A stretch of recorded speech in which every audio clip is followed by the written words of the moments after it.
жакшы киреше тапкан. Бул клубника кабыл алуучу база жана 1 гектар 86 сотук болгон айдоо жери сатылат туугандар. Жакшы кирешеси бар болсо эмне себептен сатылаттыр десеңиздер туугандар, азыр видеонун жүрүшүндө сиздерге бардык маалыматтарды берем. Баасы деле анча кымбат эмес. Мен биринчи болуп сиздерге азыр келүү жолун түшүндүрөйүн, жайгашкан жерин түшүндүрөйүн туугандар. Биз азыр Бишкек шаарынын, Бишкек шаары деп жаман үйрөнүп турмун туугандар, Бишкектен көп тартып. Мен азыр Токмок шаарында жүрөм, Чүй областы Токмок шаары.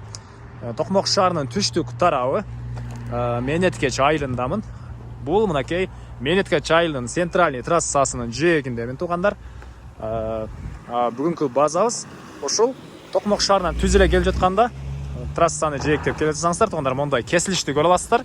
Ушул кесилиштин оң тарабында жайгашкан, мынакей прям жолдун жээгинде жайгашкан. Бул видеону алдың туугандар, бул базага кошуп үйүн деле сататтыр. Кааласаңыздар өзүн деле алып койсоңуздар болот, кааласаңыздар үйү менен кошо алып койсоңуздар болот. Өзүнчө баасы бааланган жана биргеликте деле баалап алсаңыздар болот. Мындан алдыңкы видеону көрсөңүздөр сиздер үй жөнүндө деле маалымат ала аласыздар. Андан ары эми база жөнүндө айтайын. Мына ушундай жолдун жээгинде жайгашкан туугандар, мына көрүп турасыздар. 1 гектар 86 сотук болгон жер бар экен. Фактически андан деле бир аз көбүрөөк дейт туугандар. Азыр эми видеонун жүрүшүндө калган маалыматын берем. Документтер боюнча деле баары жайында. Негизи бул Токмоктун ушул түштүк тарабында могу поляларда клубникалар эгилет экен туугандар. Оптом бул жактан клубника алуу үчүн Россиядан жана башка Казакстандан, ушул жактардан туугандар көптөгөн клиенттер деле келет экен. Ошолорго бул жерде клубникаларды жыйнап сатышат экен буга чейин. Кааласаңыздар сиздер деле алып, ошондой эле катар иштетсеңиздер деле болот. Офистери бар туугандар, бул жакта холодильник сыяктуу склады деле бар. Азыр видеонун жүрүшүндө көргөзөм. Көрүп турганыңыздардай ал тарабында навес бар, чоң туугандар клубника принимать эткенге. Мына ушундай. Азыр биринчи эле болуп башка маалыматтарды берейин. Мынакей свет киргизилген туугандар, свети бар. Ал светти тарткан стальбалар деле бар, документтери деле жайында экен. Бул стальбалар деле үй ээсине караштуу, бул база ээсине караштуу туугандар.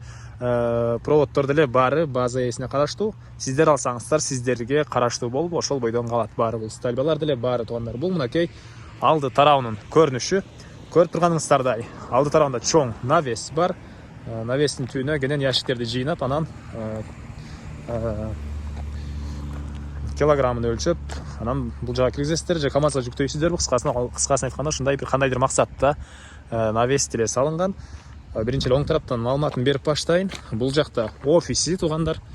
Кондиционер бар, көрүп турасыздар. Мынакей бул жакта бул офис үчүн кондиционер, бул жакта бул склад үчүн чоң кондиционер орнотулган. Ички температура клубниканы же болбосо жана башка продуктларды кенен сактаганга ылайыкташтырылып салынган бул контейнерибиз. Бул жакта офистер жана арты тарабында кухня бар экен туугандар.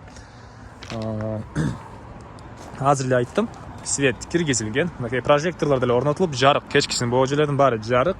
Жана 8 камера орнотулуптур бул жака. Кенен ким келип кетти, канча клубника келген болчу, ящик кайда кетти деген суроолор болсо, кенен өзүңүз отуруп бул жакта офисте көрүп алсаңыздар болот. Мына ушундай, бул алды тарабы. Көрүп турасыздар. Анан эмне себептен сатылат ушундай даяр кирешеси бар жерди десеңиздер, ар бир адамдын өзүнүн пландары болот туугандар. Азыркы учурда база ээси чет өлкөдө кандайдыр жумуштар менен жүргөнгө байланыштуу сатып аткан учуру. Андан ары бул жактын мынакей негизги кирүүчү эшиги, мына ушундай темир эшик орнотулган туугандар. Бул жагы офис. Көрүп турасыздар. Ички тарабы ушундай материалдар менен салынган. Ылдый тарабы ламинат. Потолок пластик экен. Бул жакта мондай офисный столдор, компьютер. Ушундай туугандар. Анан ал жагында бир мондай бөлмөсү деле бар экен. Эс алуучу жай окшойт кайсы бир убактарда. Мынакей мына ушундай көрүнүштө. Бул офис туугандар. Андан ары анан бул 1 гектар 86 сотук жерибиздин 1,5 гектарында клубника бар экен. Уже ал клубниканы отургузганга 2-жыл өтүптүр. Эмики жыл 3-жыл болот экен.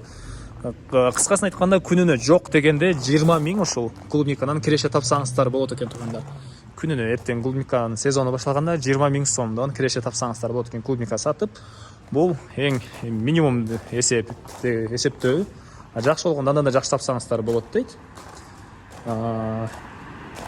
Же кааласаңыздар 150 миң сомго чейин арендага берип койсоңуздар деле болот экен.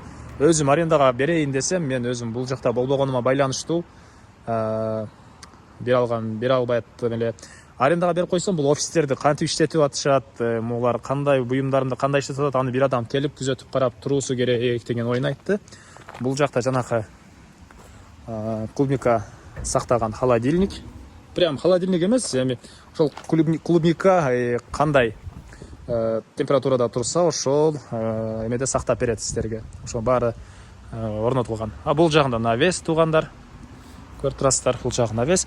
Жерибиздин чек арасы туугандар бул жактан башталат. Жолдун бул жагынан башталат. Ал жагы бул жактагы чоң эки дарактан да бир аз өтөт экен. Негизинен 1 гектар 86 сотук жерди келсеңиздер, мо жер ээси сиздерге көргөзүп, тактап, чек араланын баарын көргөзүп берет. Документтер бар туугандар. Документтер бар экен. Бардык документтери жайында. Бул токтордун деле, бул жерде өзү бир компания катары иштетишет экен туугандар. Келсеңиздер, баарын сиздерге документация боюнча деле жардамдарын берет туугандар. Мына ушундай. Ол кесилиште жакшан транспорт деле кенен кирип чыгып кете алат мынакей. Эми бул жакты көргөзөйүн. Бул жакта андай инструменттер бар туугандар. Булар деле кааласаңыздар тыштап кетет, ошол сиздерге кайсынысы керек болсо. Керек эмес алып кетерсин десеңиздер, кааласаңыздар алып деле кете берет. Бул жакта мондай мотопила, кетмендер, жана башка буюмдар баары бар туугандар. Окей. Мына ушундай. Андан ары. Бул жакта кухня. Көрүп турасыздар, бул жакта кухня.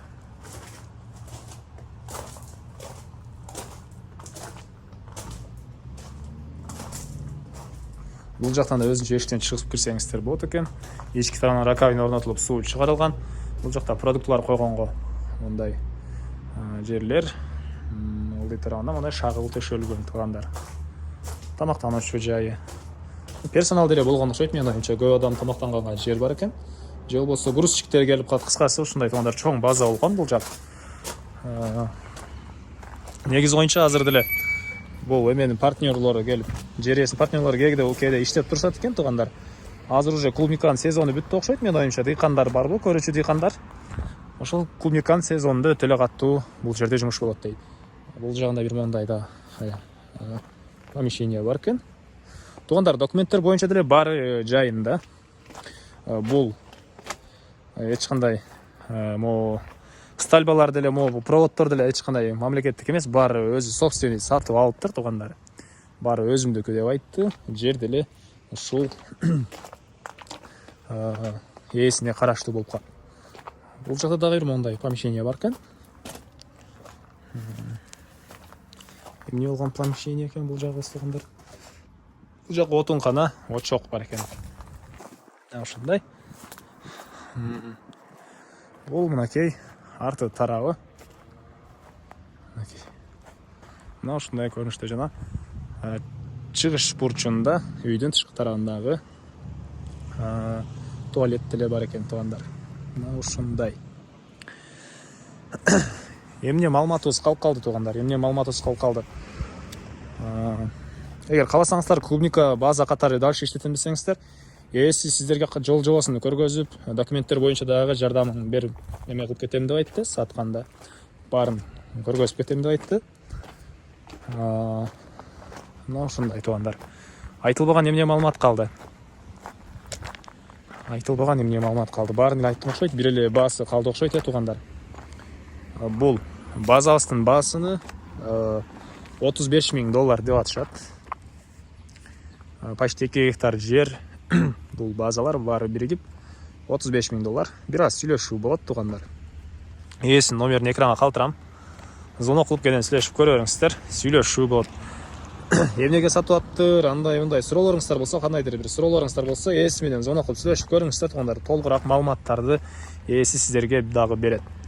Даяр кирешеси болсо эмнеге сатып аттыр деген суроолоруңуздар болсо.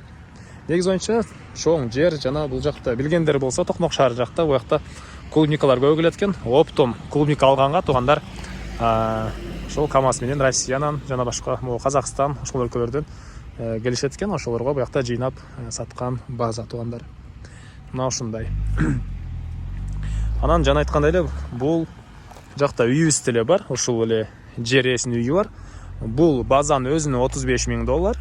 Анан экөөсүнү бирге алсаңыздар $100,000. Ал $65,000, бул $35,000. Сүйлөшүү болот дагы туугандар. Кааласаңыздар өзүнчө үйдү өзүнчө, базаны өзүнчө алсаңыздар деле болот, эгер үйүңүздөр бар болсо. Үйдүн видеосун көргүңүздөр келсе, каналга кириңиздер. Ушул видеонун бир видео алдың эле турат. Мына ушундай туугандар. Анда эмесе мен сиздер менен коштошом. Кийинки чыгарышка чейин туугандар саламатта калыңыздар.